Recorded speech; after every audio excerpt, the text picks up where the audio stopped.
Finally it's begins அப்படிங்கிற ஒரு சந்தோஷமான விஷயத்த வரலட்சுமி சரத்குமார் அண்ட் நிச்சோலி அவங்க 2 பேரும் சேர்ந்து தெரிவிச்சிருந்திருக்காங்க. இவங்களோட என்கேஜ்மெண்ட் முடிஞ்சதுக்கு அப்புறமா கல்யாணத்தினுடைய வேலைப்பாட்டுல ரொம்ப தீவிரமா இறங்கி போயிட்டு இருக்கும்போது ரீசெண்டா இவங்களுடைய ஹல்தி மற்றும் மெகந்தி ஃபங்க்ஷன் ஆனது நடந்து முடிஞ்சிருக்குது.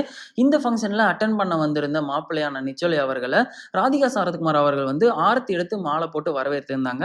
வரவேற்ற டைம்லயே ராதிகா சரத்குமார் அவர்களோட காலில் விழுந்து ஆசீர்வாதமும் அந்த இடத்துல நிச்சோலி அவர்கள் வாங்கியிருந்தாரு. ஸோ இந்த ஒரு ஃபங்க்ஷன் ஆனது மாப்பிள்ளை வீட்டு சைடு நடந்ததாகவும் சொல்லப்படுது. அது மட்டும் இல்லாம ராதிகா சரத்குமார் அவர்களும் சரி, சரத்குமார் அவர்களும் சரி 2 பேருமே டான்ஸ்ல அவங்களோட பெஸ்ட் பெர்ஃபார்மன்ஸை அங்க கூடி இருக்கிற ஃப்ரெண்ட்ஸ் அண்ட் ஃபேமிலி முன்னாடி கொடுத்ததாகவும் சொல்லப்படுது.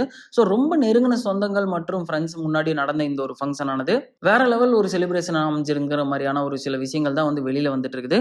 இன்ஃபேக்ட் சொல்ல போனா சரத்குமார் அவர்கள் டான்ஸ் பெர்ஃபார்மன்ஸையும் தாண்டி அங்க இருக்கிற மெகந்தி ஃபங்க்ஷன்லையும் கலந்துக்கிட்டு அதுல அவருமே மெகந்தி போட்டுக்கிட்ட மாதிரியான ஒரு சில போட்டோஸ் அண்ட் வீடியோஸும் வெளியில வந்துட்டு இருக்குது. சொல்ல போனா இவங்களுடைய இந்த மெகந்தி மற்றும் ஹல்தி ஃபங்க்ஷன் ஆனது அங்க நடந்திருந்தாலும் கூட இவங்களுடைய கல்யாணம் தாய்லாந்துல நடக்க போறதாகவும் ஒரு சில தகவல் வந்துட்டு இருக்குது.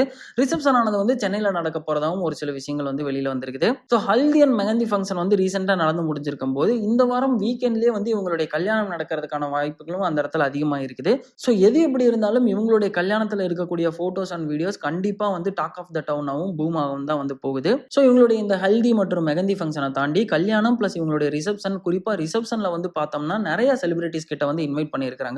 செலிபிரிட்டிஸையும் தாண்டி முக்கியமான இருக்கக்கூடிய பொலிட்டிஷியன் எல்லாரையுமே இன்வைட் பண்ணியிருக்காங்க.